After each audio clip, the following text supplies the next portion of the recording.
Hub, go on. Sport Betting Hub. Hi and welcome along to AFTV Transfer Daily, the show that keeps you up to date with players that have been linked with a summer transfer move to Arsenal. Brought to you today by Odds Checker. Now, Odds Checker are sponsoring our countdown to the Premier League. There are only 10 days to go until we kick off our first game when Arsenal take on Fulham at Craven Cottage. And of course, there's going to be no fans there. But thanks to the guys from Odds Checker for sponsoring the 2020-21 season countdown that we're doing here on AFTV. Odds Checker is your one-stop betting app, betting hub actually, where you can go and you can bet with all the leading bookmakers all in one place, compare and place bets all at once, get exclusive tips and insights all there on Odds Checkers, and all the links are going to be in the description. Remember, you have to be over 25, all right? Now, here's a tip for you that I saw they had today. Arsenal to win the league, 45-1. 40 for Arsenal. That just goes to show how difficult a task it is right now. Do you know what? I might even put a tenner on that, you know, because remember when Leicester won it? What were they? Like, it's a couple of 100 to 1 or something like that. So, but 45-1 on Odds Checker, Arsenal to win the league. And, you know, what it's like with bookies, man. They always get it right normally. But you know what? I like the way Arsenal are rebuilding. Finally, we did the Gabriel deal. Announced yesterday, Gabriel signing on a 5-year deal at Arsenal, the worst kept secret out there. I don't know if you saw the unveiling. I thought it was pretty cool, actually. They had like David Luiz and Willian, and they were talking on a Zoom call. And then they were talking about being Brazilians at the club. And then up pops Gabriel and they start talking to him. He's got an Arsenal shirt on and, you know, a different unveiling, because we know that, of course, Gabriel, I was saying this a few days ago, that Gabriel's obviously having to quarantine because he's coming from France. So he's got to do like a 2-week quarantine. So probably all of those normal shots, you know, pictures, all those sort of things that they would have been taking to announce him, they weren't able to do. But they could have done this the other day. It's like they deliberately try and wind us up at Arsenal. It's almost like they're like, yeah, you know, let them wait, let them suffer. Yeah, let them suffer with more rumours in every day. But it was finally announced, and I think it's really good news that Gabriel signed. Left-footed centre-back. We did need another left-footed centre-back. Of course, we've got Pablo Mari, who's one as well. And Gabriel comes with a massive reputation. Remember, I think this is a big coup for Arsenal signing this guy. Manchester United wanted him. Napoli wanted him. Everton wanted him. The host of clubs right across Europe identified him and wanted him, but Arsenal got him. And he said that Edu, you know, and Arteta played a massive part in him signing for the club. So that bodes well as well. And I think, you know, winning the FA Cup, Charity Shield, Community Shield is not a big deal really, but it still gives a good profile out there. It shows that, you know, they're winning things, right? Makes a player look at Arsenal, look at the manager and say to himself, you know what? It's going that way. It's starting to move forward. It's going up, not down. So very good signing, Gabriel. Of course, we know defense has been a big problem. I really don't want fans to heap too much pressure on this kid, though. Remember, kid, as I said, 22, Saliba, even younger.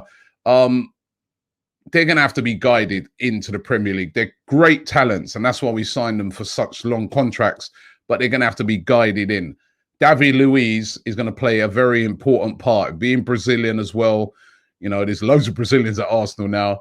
He's going to play an important part in guiding Gabriel into the Premier League, because the Premier League is different from the French league, right? So these guys are going to, they're talents, but they're going to need guidance. They're going to need experience next to them. And hopefully they can turn out to be some top players at Arsenal, because let's be real, our defense has been poor in recent years. So we really do need some good defenders, but very positive. We all said at the start of the window, we need defenders in. We need to fix that defensive area.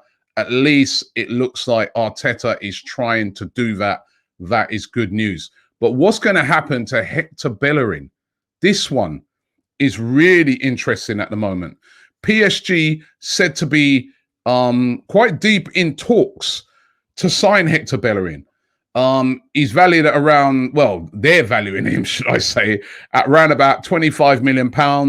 They're saying that with possible £5 million add-ons, that would get up to around about £30 million for Hector Bellerin. Remember, PSG, they're desperate for a right-back. They sold Thomas Meunier. Well, he didn't actually be sold. He went on a free to Borussia Dortmund.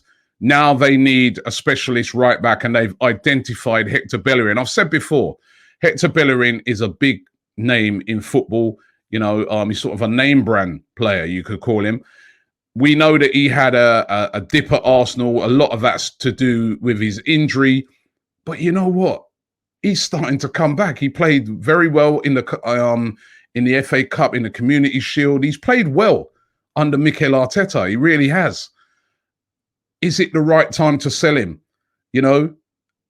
However, if you did sell him, you've got Cedric who's coming now, of course.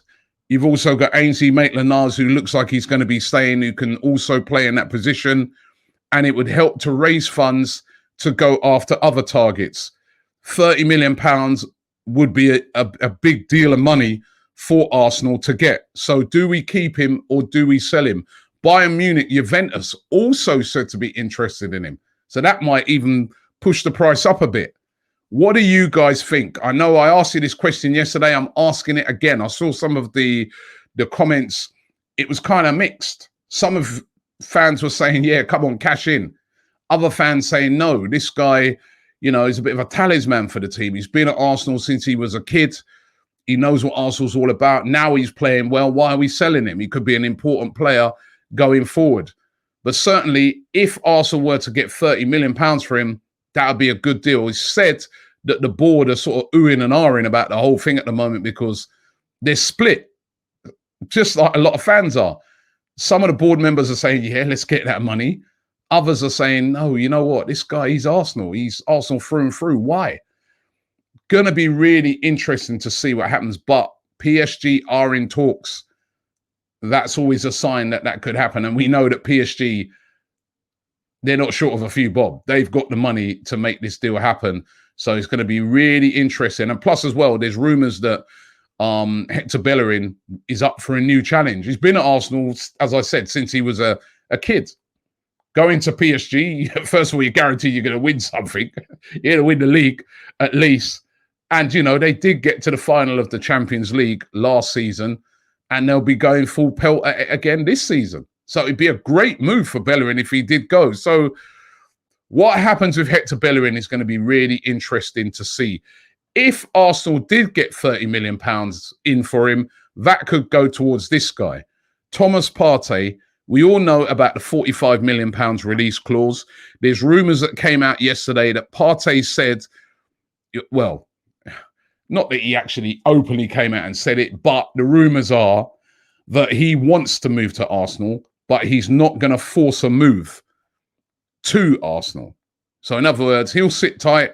If Arsenal come in heavily for him, he'll listen and he'll probably go. But if not, he'll stay put at Atletico Madrid. A £45 million release clause. Remember, Atletico Madrid standing firm and saying, if you want him, you got to meet that release clause to talk to him.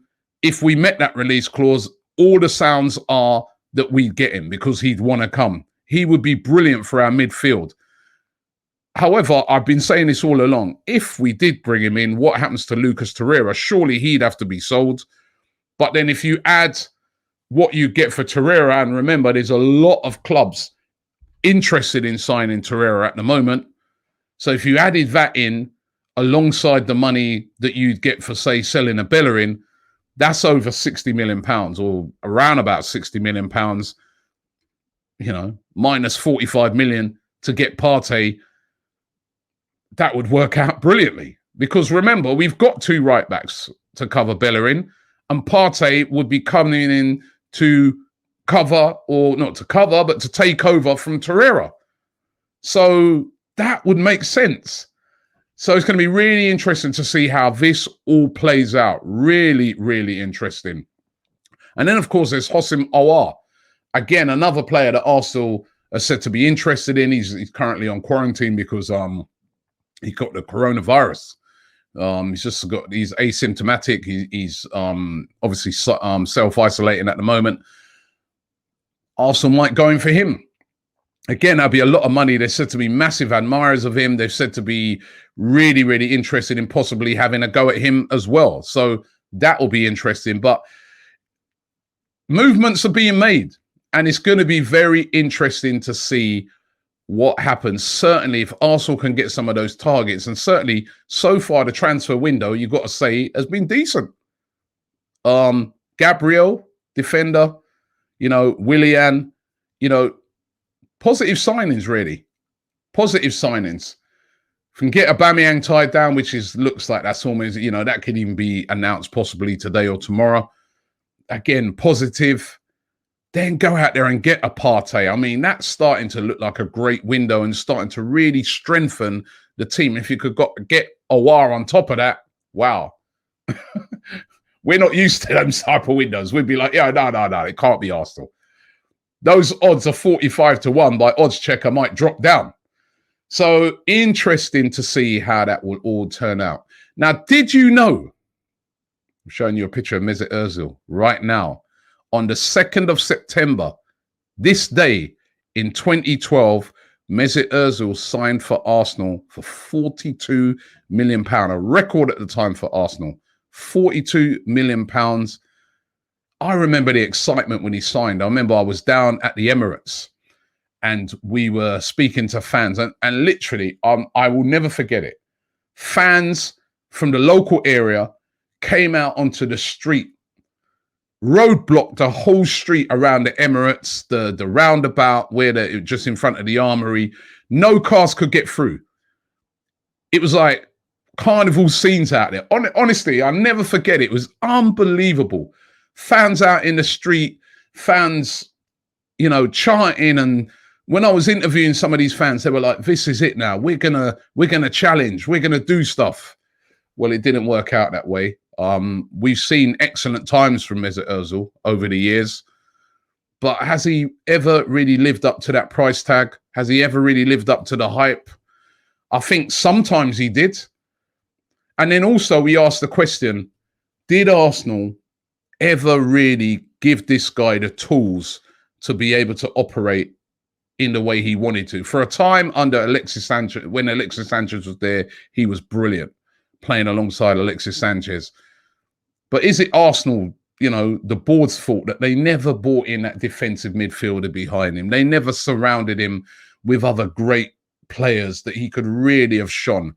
I really love to get your comments on it. But yeah, 2012, on this day, the 2nd of September, 2012, Mesut Ozil signed for Arsenal. Has he delivered? I'd love to hear from you guys. And he's still here. He's not going nowhere.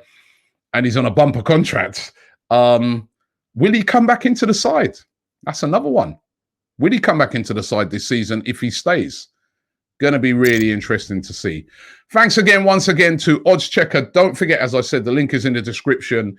And remember, we are counting down every day now to the start of the season. 10 days to go until Arsenal take on Fulham. Keep it locked here on AFTV for all the best coverage. Robbie here from AFTV. We just got to say a big thank you to everybody who follows us across our various channels. Over 1 million followers on YouTube. Don't forget, you can now also catch us on Reddit. We're on Reddit, so get involved with us on Reddit and also on TikTok. Keep it AFTV, baby, right here.